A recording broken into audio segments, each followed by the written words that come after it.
So as some examples, if you wanted to try to do the tickle string values using this structure, it really wouldn't be a good fit. We too frequently want to do those kind of operations on string values. Likewise, list values. We just very frequently want to yank out ranges and subranges and replace from this to that. So if you're looking for my proposal for tickle data structures which will help us do strings better and lists better, this ain't it. Don't use this for that. I got some ideas, but they're even less fully cooked than this is. So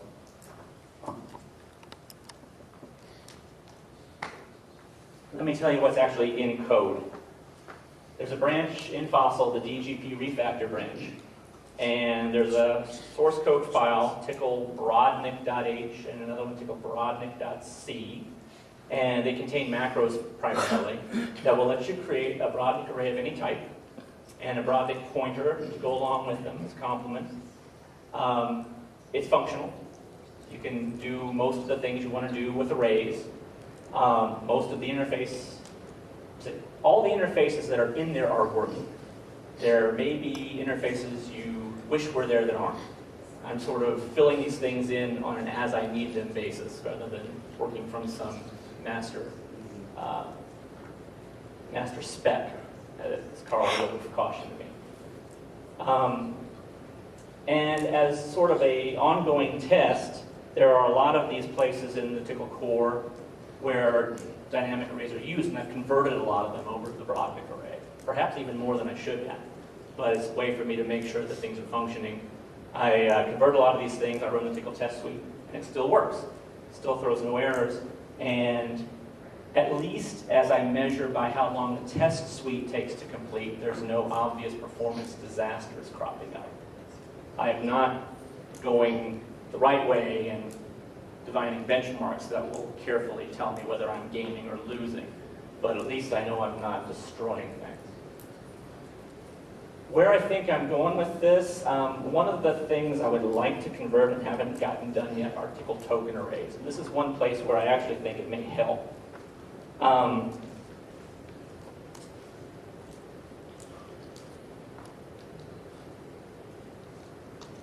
guess let me start with the code example, because that kind of illustrates it better. You find this pattern in the parser quite a bit.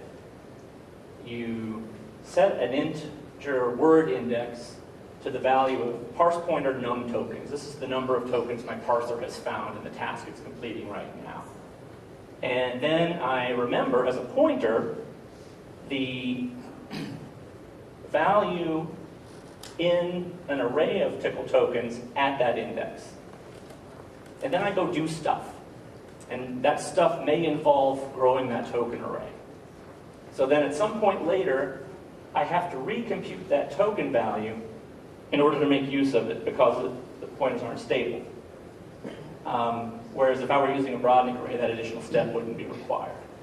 So at the very least, if I can convert Tickle token storage from Tickle string growth dynamic arrays to Brodnik arrays, it'll at least simplify the code. Whether it has performance benefits, hard to say. One of the reasons this is conceivably more important on the DGP refactor branch than in the current trunk is that one of the major redesigns going on over there is that the parser parses scripts, not commands. I'm not sure how broadly appreciated it is that when you parse a script in Tickle and you need to parse a command substitution, the parser actually calls itself recursively, parses that inner script, finds the end of it, checks that you have a close bracket to go with your open bracket, and then throws it all away. Just remembers that substring there, that was a command substitution. Remembers that, and remembers where. But all the actual parse information, thrown out the window. What's done in DGP refactor is there's enough revisions and a few additional token types put in so that stuff is remembered. You parse once, you keep it all. And the tendency then is that you end up with Tickle token arrays which are considerably larger. You're not keeping a Tcl token array which holds enough for a command and only in its top level structure. You've got a long enough Tcl token array that has the command plus all of its nested structure plus the rest of the commands in the sequence all the way to the end of the script. Much bigger tree. So in that scenario, I'm thinking things like this may matter more. May not, but I'm trying to try these things out rather than theorize about them. Another thing I would like to work on is opnode trees. The opnode is the element of parse trees for expressions in Tcl. They get stored in that dynamic array, and the way you maintain the tree structure is that if I've got a left and a right child, the way I know which other node is my left and right child is I store their index value back into the storage array. So,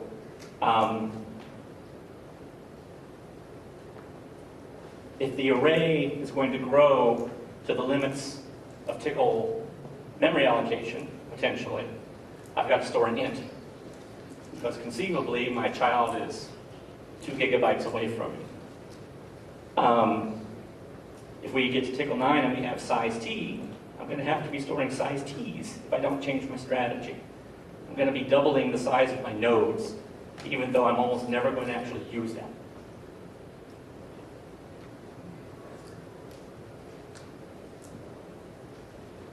So my concept here is that I don't want to keep that strategy. I want to change strategy. And instead of storing my child values as indices back into the array, what I want to convert to is storing an increment from my current index location to how far away my child is. And because of the structure of expressions, this almost always fits in a char. So rather than going from int to size t, I'm going from int to char, which should make these expression things considerably more compact. What effect that'll have remains to be seen, but it's something I'm interested in trying out. And one of the keys to making this work is, again, the stable pointers, because it's almost always a char. Occasionally, it won't be. And I need an escape hatch. And in order to make the escape hatch work, stable pointers come into play. And I'm probably stretching my time out, so I won't try to go in, and I'm way over, or I'm taking advantage of his. Yeah, you got 2 minutes. Okay, well that's good, because I'm just about done. I have on here, more detail at the whip, but I don't think I'm actually going to do it at a whip, just because it's the kind of thing that isn't really conducive to me standing up here and lecturing about. It's much more of a, let's get around a table and sketch some things. So if folks are interested in that opnode tree stuff, let's try to do it that way. So a few concluding thoughts. There are things you can do in C programming other than just arrays, linked lists. Some are even useful. Coding one time for reuse is a good thing, and copy, paste, modify is not such a noble thing. Fossil branches are very nice for trying things out and getting your feet wet, getting your hands dirty, and not messing up the vital branches for people who are depending on them.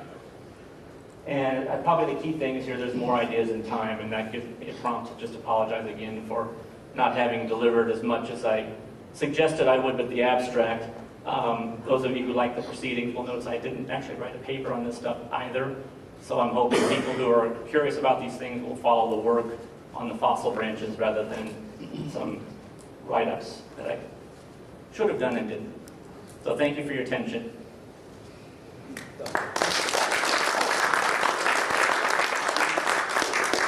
Was using this type of array allocation versus the traditional style allow for recovering memory at the OS level where it's visible? Because right now, an interpreter, once you've allocated memory, you've always got that. The way this is written, as you shrink your needs, those data blocks are CK-free. So from the perspective of the user of the CK-free system, yes, that's been returned. Depending on which memory allocation is in use below that level, I think answers your question more directly. There's still more to it than just that part of the allocation of the array. The array has said, I'm not using this memory anymore. Whether the memory subsystem deeper in the core, and this is configurable, so it's not even an always, Consistent. it's not an answer I can give you for every possible build of Tickle either. Yes, Will? Two comments. First of all, that this is incredibly dry material, and you held my attention thoroughly for half an hour on it Okay. or more. I haven't seen that done since Miguel gave his talk about optimizing interpreter internals. So, Thank bravo. you. And second, the Brodnik array sounds like a Robert Ludlum thriller. I have no response to that. Anyone else? Yes. Corey Yorick. So you're talking about stability of pointers for, against reallocation problem. So they're stable in that sense against reallocation, but they're still not stable against shrinking That's right. the array, right? That's right. If the data has been released since you got a pointer to it, you still have a dangling pointer. But it's a dangling pointer that matches the logic of the program, not one which is reflecting just a capricious shifting of things around in memory because of a need to regrow and reshrink. Yes, Steve? Just a quick one. Did you look at ropes for strings? I did not. I spent not enough time, but a little time, trying to look at Colibri That's the thing I was thinking. to see if I could mine the ideas there rather than reinvent my own. And it's a statement more about my patience than the quality. I suffer from what I think a lot of programmers suffer from. It's a lot more fun to write something new than try to understand something somebody else did, even when something somebody else did is really, really good. So I don't mean any disparagement on it. I couldn't follow it. And I can follow my own stuff even though I'm creating something nobody else can follow. Okay, can we go down? Absolutely. Donald's going to be talking about